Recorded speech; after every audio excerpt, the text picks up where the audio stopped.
Welcome back to iRacing TV episode 10. I'm one of your hosts, Sean. We're filming right here at Indianapolis Motor Speedway, right on the famed Yard of Bricks. Some of the world's greatest drivers have raced and won here, and we're really excited to bring you this episode. It's going to be full of celebrity appearances and a lot of exciting new segments and features. So I hope you stay tuned in. We'll see you later.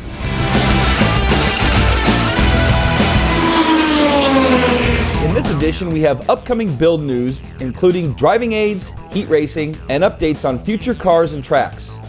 Tony Stewart tries iRacing for the first time and uses it as a tool for his ride swap with Lewis Hamilton at Watkins Glen. IndyCar drivers Will Power, Justin Wilson, and Simona Di Silvestro visited our offices in Boston, and we have footage of Power and Wilson driving as well as an interview with Simona. While we're on the subject of IndyCar, we were at the 100th anniversary of the Indy 500 and have some great stories and footage from this year's festivities. In NASCAR news, Sean Siff interviews Nick Wren, Director of Licensing, and Dale Jr. drives iRacing on the giant screen at Charlotte. And don't miss our how-to segment on ghost racing and spectating. All of this and more on this episode of iRacing TV. Hi, I'm John Henry, and you're watching iRacing TV. Hello everyone, I'm Sean here with the latest iRacing news. Driving aids are now ready for the iRacing 2.0 build going out in August. First of all, they're not going to ruin your iRacing experience. That's important to note, unlike what you might have read on the forums.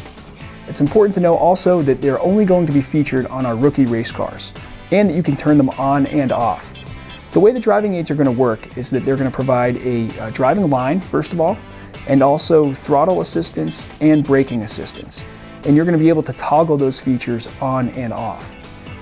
Our next item to share with you is that heat racing will be ready for the iRacing 2.0 release in August.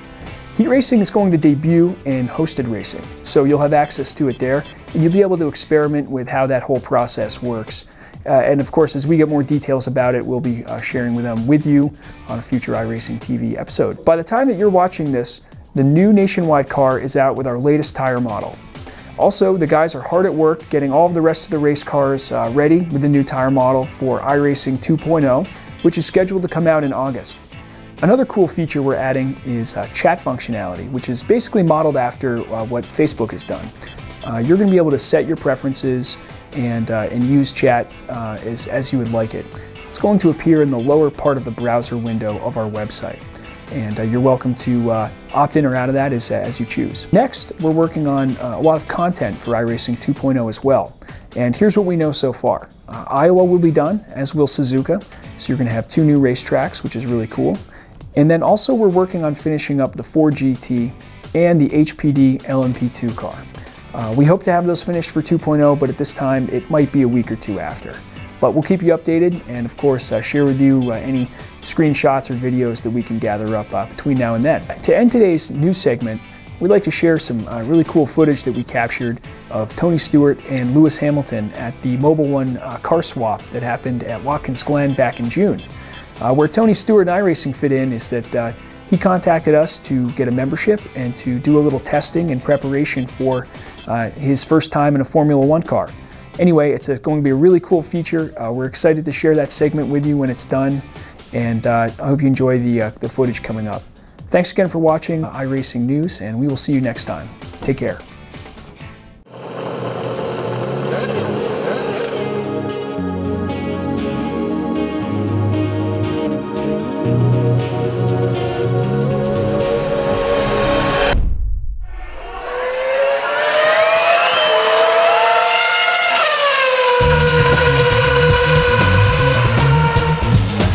So once we got rolling though, it was unbelievable. It was, you know, the good thing is you have somebody like Lewis that can sit there and guide you through it. And I ran a couple hours yesterday on an iRacing simulator, and I told Lewis, I said, it gave me such a good base to come with and have an idea where shift points were going to be, and you know, a 7-speed transmission versus a 4-speed that we have in the Cup car, that it was a huge help in having what we learned on the simulator yesterday and Lewis's input. It really you made it easy to go out and feel like we could relatively get up to speed quick. So, to do it in a short amount of time, it's just amazing of what the capabilities of the car are. It's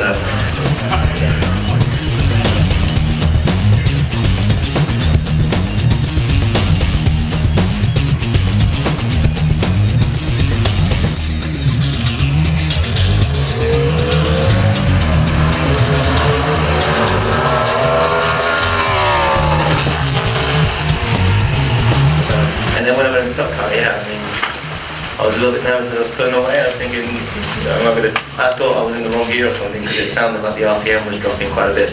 And then I just gave it some power. I don't know if I did it right now or not. you did good. I did.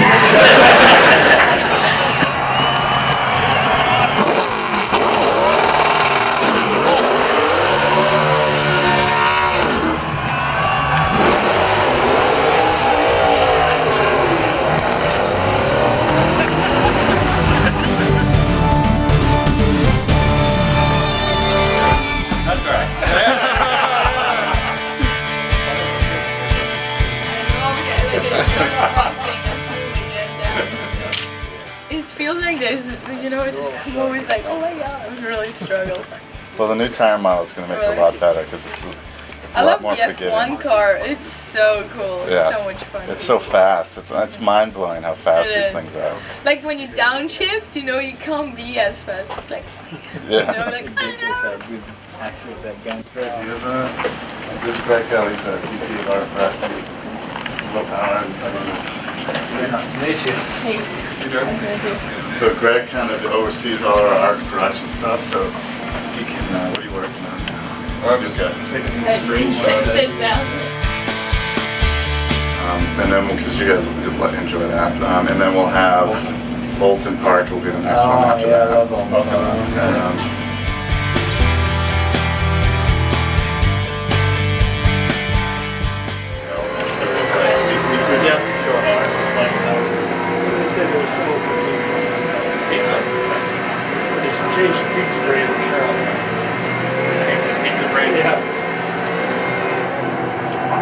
I don't know if I took a picture of the pizza building yet. Oh, power. No, it's not anymore. I was going to walk into it. Like a road course or something. Also, I see there was this brake system's like. Oh, who's that? Lorna. Oh, it's Wilson. Wilson. You gotta be set. Like, Where's I had power? a couple of bad races. Yeah, and, so we crashed and it. so I fell Find out where it is. way down and then I got frustrated, so I didn't play for a month. Yeah, and, okay. yeah, that's how I was. I was like, Yeah, if you're getting frustrated, imagine how like the average person. There was this person who always ended up on the same races as me, Yeah. and Oh, members every don't. time Alright. he would like turn into me and stuff like that. Right.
Yeah, so I started using iRacing like 2 years ago, and it was kind of to learn tracks because especially here in North America, some of the tracks would go with the Indy cars that I've never run on, and it's a perfect tool for that. And the racing too is a lot of fun. It's during this off season I played a lot, because I was missing racing quite a bit, and it just it is like real life almost, and it was just a blast to use iRacing as much as I can when I can. Yeah, so I got a new nickname pretty much after qualifying at Indy. You know, we had a really up and down weekend, and you know, it was Swiss Miss for a long time, but definitely after Thursday and getting back in the car for qualify, it became Swiss Missile, which is pretty cool. You know, I like that better than the first nickname. So I hope it's gonna stay for a long time now. Yeah, I'm gonna try, you know, to use that on iRacing too. But you know, it's a little tougher on iRacing, and I lose a lot of credits all the time when I do that. So I have to be a little more careful.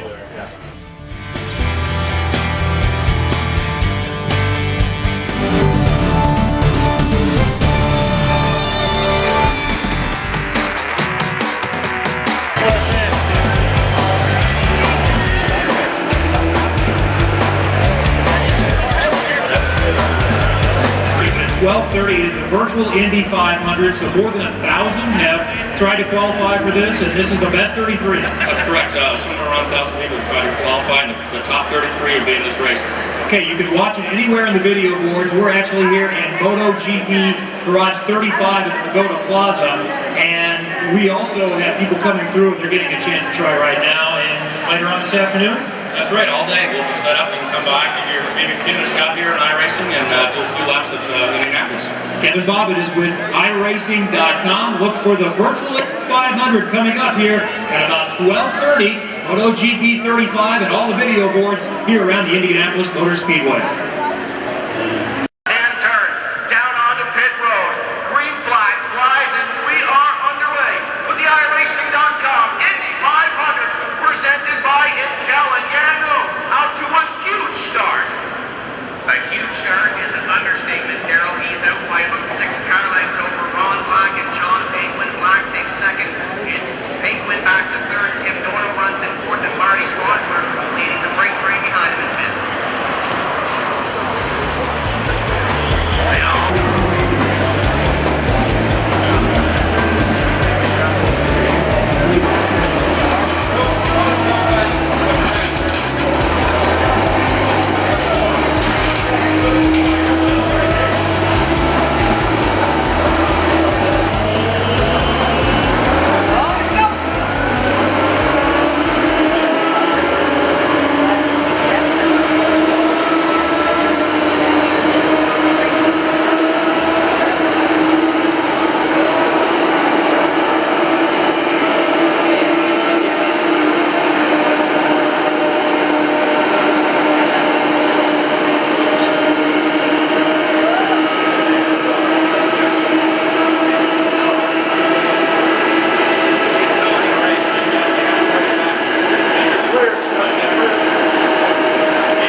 Looks like 2006.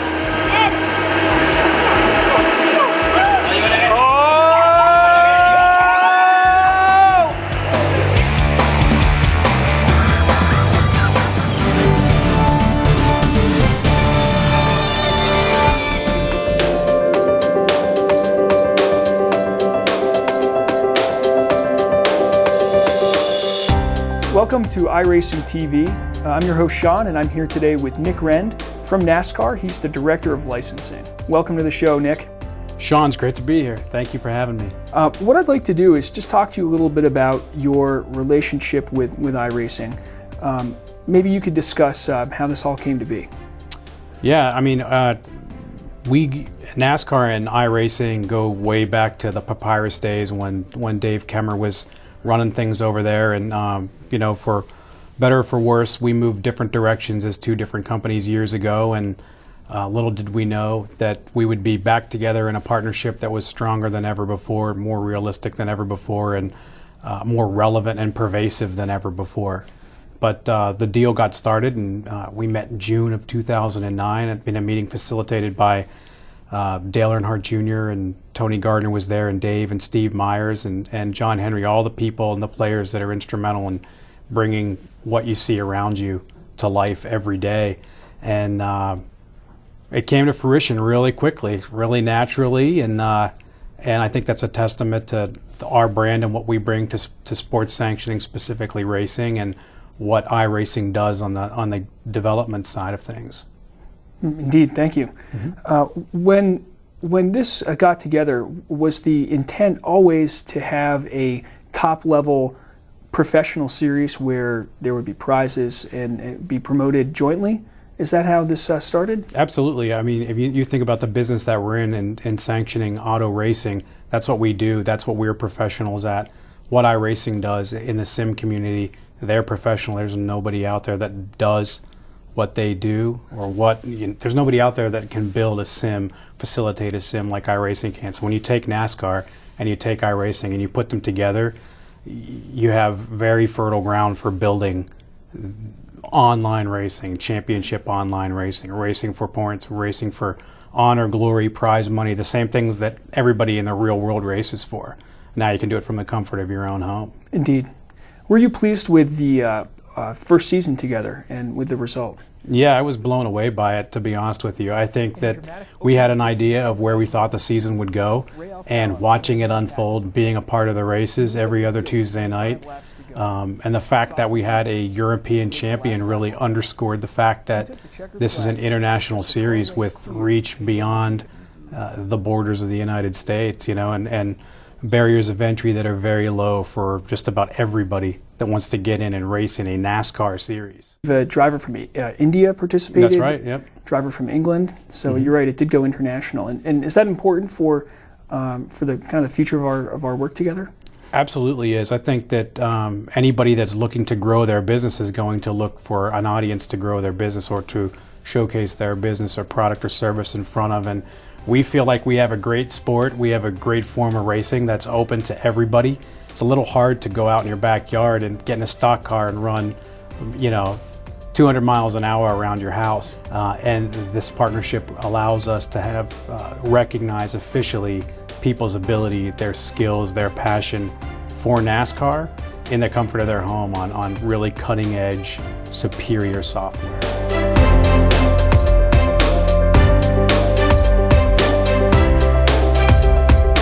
So Nick, do you get a chance to sim race? I know you're busy. You're probably all over the country during the season. But is there any time for sim racing? There's always time for sim racing. I love it. One of the benefits that I've had of being involved in this partnership is I've had the ability to thoroughly test the product and the service. It was really important for us to understand the rules. There are some things that are specific that iRacing does in sanctioning the events alongside of us that we have to do specific to the online environment. So it was really important to us as a sport to be able to understand what those things were, to be able to adjust our rules and account for things that we wouldn't have accounted for in the virtual world. So it was really important for us to get up to speed, and when I get time, I absolutely love the iRacing product service. It's a great community of guys. It's a lot of fun, and it could be a little nerve-wracking too. Be a little stressful, just like the real world. So Nick, do you have a favorite car or track that you get to run? Yeah, I really lean to the truck. I think the most. I think just as in the real world, it's a really stout vehicle. It's got a great horsepower and can be a little bit more forgiving than the Sprint Cup Series car or the Nationwide Series car. So I like to feel like I'm big time racing the truck, but I got a little bit of way to go to compete with guys like Ray Alfalla and Towler and those guys. So with time, I'll get some more time, I'll get better. Excellent. That all it takes is practice, right? That's right. And so, rumor has it that you might have sampled our protest system in some form. Maybe you could describe that for us. Yeah, well, I mean, I chalk it up to learning the ins and outs and the details of the product and service, because we got to know all facets of it, right? Actually, yeah, when I started racing online in the Legends cars, I was racing, I believe, at Lanier Speedway, and I was learning my way around the speedway and had a bad exit to a corner, clipped the fence, and screwed up my right front and popped back down in front of another guy that was trying to race his way around the track. And I think when he watched the replay, it looked a little bit like I may have come down on him, but I certainly didn't mean to do that. So anyways, I noticed his displeasure after the race when I was pulling onto pit road and I got spun. So I was like, I don't think that went the way that it was supposed to go. And a couple days later, I got an email from Mr. Nim Cross, who everybody in iRacing knows, everyone in the sim racing community knows who Nim is. I don't need to describe who he is. But the gentleman that I had the altercation with had protested against me, and I got to learn the ins and outs. And Tony Gardner was lucky, I was lucky enough, I guess, to have a relationship with Tony. And Tony was kind of coaching me through the process. And Blake Davidson said, no, Nick needs to go through the process like anyone else would go through it. So I did, and I learned my lesson. I chalk it up to lack of seat time, but the protest tool and the process, it's pretty unbelievable, and it's really key in making sure that there's equality and fairness in the iRacing service, because without that, you're going to run into some other leagues out there that might not have the infrastructure that an iRacing does. So it's really important for us to be able to see the parameters by which they measure people's iRatings and their success and failures on the track. So interesting way to go about learning it, but all part of it. Absolutely. The simulation racing it's on your computer, but the emotions are real. That's for sure. Yeah, that's definitely for sure. I think when you're, one of the things we talked about early on was when you're in your first race and you're pacing and you're getting ready to take the green, your heart's beating, your hands are gripping the wheel like you're holding on for dear life, and you'd never think that it was an online race. You know, it's a very realistic, very emotional, very fun experience to race online.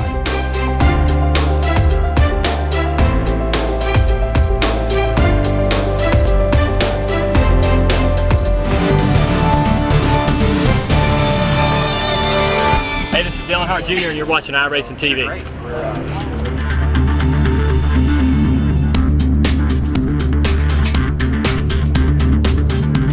I'm excited about it, if you can't tell. Excited to have Dale Jr. here today to help us test out the new screen and show us how to do some racing. I haven't really brushed up on all my techniques, but I've been working on it, so you'll have to take it easy on me, Dale.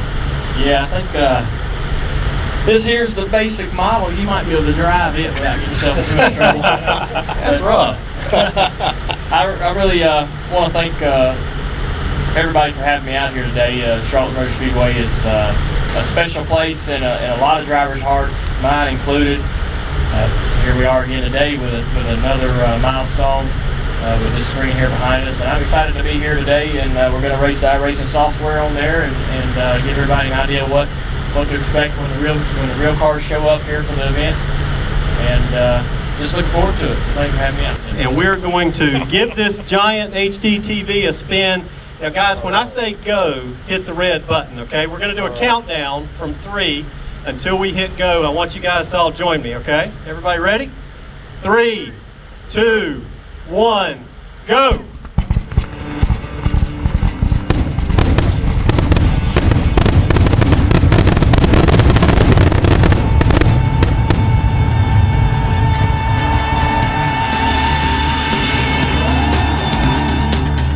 So right now, I think, let me let you two guys stand up here for a quick photo with the giant remote, and then we'll let Dale strap it in with the iRacing, and we'll see how this is going to go. And they would come out with their parents, and their parents came with their parents, and it's a family thing, it's a generational thing, and there are people out there now that are in their 30s and their 40s, and they're bringing their kids.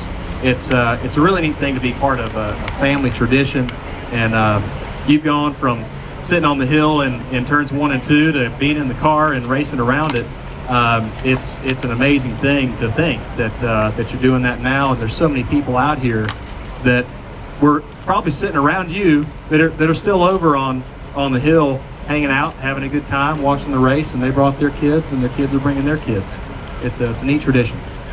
Well, look, on behalf of Marcus, I'd like to thank Dale for coming out to help us out today, and also thank again the technicians from iRacing, from Panasonic, from Speedway Motorsport.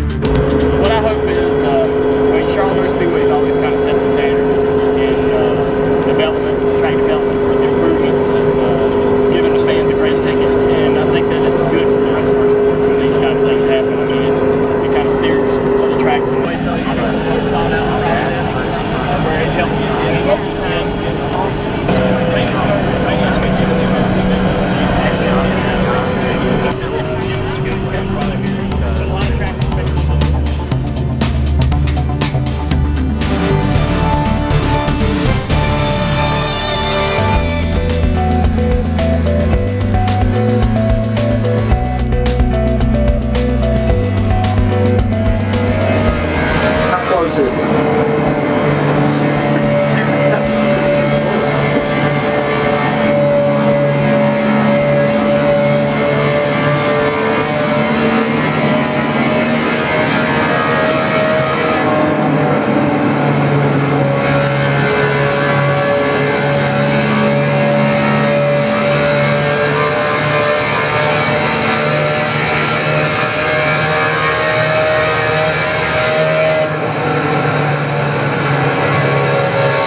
It's much cheaper though to wipe out this thing. And it doesn't hurt near as bad right now.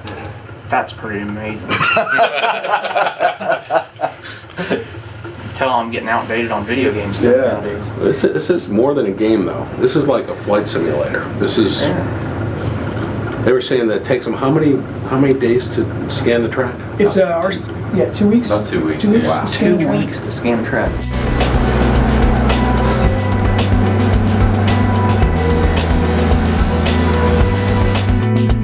So realistic feeling, you actually feel like you're getting ready to tear a car up.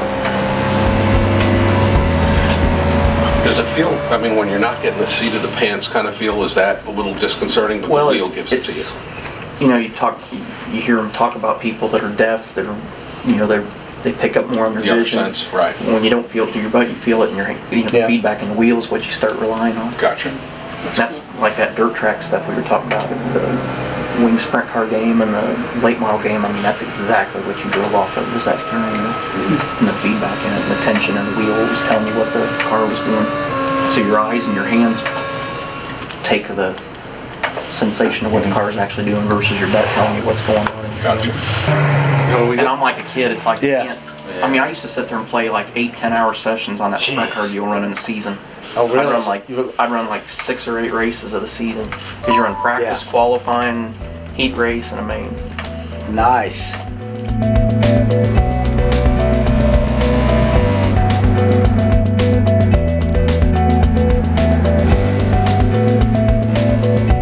Great stuff. That's fun.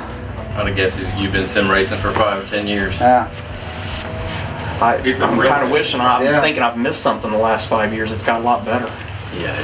Tony, thank you so much. I can't believe how much it picks up all the real bumps in the track. And like Texas is the one that right off the bat was like, holy crap, it really picks up everything. And then Vegas, it picks up the bumps as bad. Is there the humpy bump still in Charlotte, or that's moved out now? When they repaved it, took it all out. That's what I liked about it before they repaved it. That's why I was pissed when they repaved it, because I could get through the bumps on the bottom and stay down there, and that's how I used to pass everybody. The guys couldn't stay down and do the bumps. They got to where they had to start running high. That was awesome. That was fun.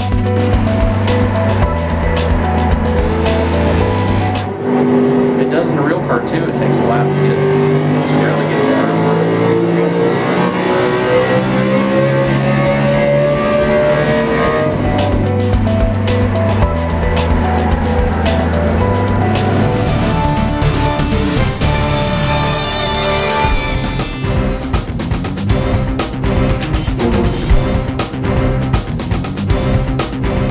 Hi, I'm Kevin from iRacing. In this how-to segment, we're going to cover spectator racing and ghost racing. Two features that are pretty cool in iRacing that not everybody knows all about, and word on the street is can be a little cumbersome to find on the website. So we're going to take care of that, show you how to use it, and most importantly, get you to understand why spectator and ghost racing can make you a better racer. First thing you need to do when you want to get into either spectate or ghost race is you need to know where to find this functionality. So slide on over to Events and Spectator Sessions. Click that box. All the available sessions to spectate or ghost race in will load here on this screen. You can scroll up and down and find the sessions you're looking for. Everything from road and oval to hosted sessions. The little binocular icon here lets you know that you can join that session as a spectator or ghost racer. Now that you've found all of the spectator sessions, you need to pick the one that you're most interested in. I'm going to look for the truck series. I think it's running at Pocono this week, so we'll find that. Here we go. And there are open practice sessions. If there was a qualifier or time trial, any of those you can join. I'm going to join this race session here. And I actually want a ghost race, and that's where some confusion can come in here. I need to click this and click Watch Now. Even though I'm going to ghost race, you click the Watch Now button. Now it's going to load up on the screen. Loading takes a little bit longer than a typical session, but it's not bad. And as soon as that box turns green up here, we'll be good to go. So the session is loaded, and I'm ready to join it to go ghost racing. And once again, I click the Watch button. Now the screen's going to load like a typical race or practice session. Bring up Pocono. So the session is now fully loaded, and yes, I'm planning to do a little ghost racing, but first thing I'm going to do is show you how to spectate, and essentially we're in spectate mode. So I can click on a helmet here, click on maybe focus on most exciting, hit the space bar, and now my cameras are going to follow the cars around. All the controls work the same as if you were in a regular session. Right now we're watching a pit stop in the Class C race. Looks like it's under caution. We can change cameras with the C button. If we want to follow somebody around, we can pick a particular car. If there's a driver that you follow or a driver that you aspire to be like, so you may want to follow his or her line. All that functionality is built right in. So what I'm going to do here is we're going to watch the pit stops and see what happens on track, and then when they get ready to go back green, I'm going to actually join the field as if I was restarting with them. All right, as you can see, we're under caution here at Pocono. And a couple of things I wanted to point out under ghost racing is that when we do go back green, you can start from pretty much anywhere you want, get to pick your spot.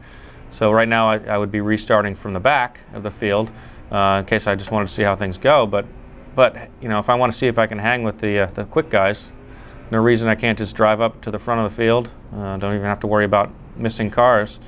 And I could take the green flag right here in P1 or P2 and see if I can hang. These restarts in the ghost racing are a perfect way to really practice your restarts without worrying about messing up your ratings or anybody else's. You can figure out how people get going, what gear to be in, all kinds of good stuff like that, and it really will pay off and make you a better racer if you do some practice. We just took the green flag. You saw the lights go and the green flag in the upper left-hand corner.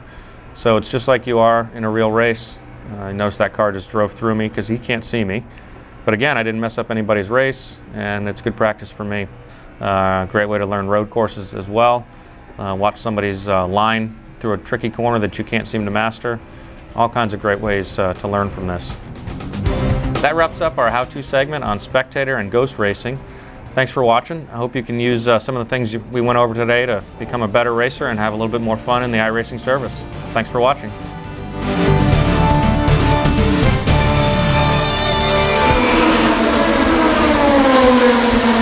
Thanks for watching iRacing TV. We hope you enjoyed it as much as we enjoyed putting it together. See you next time.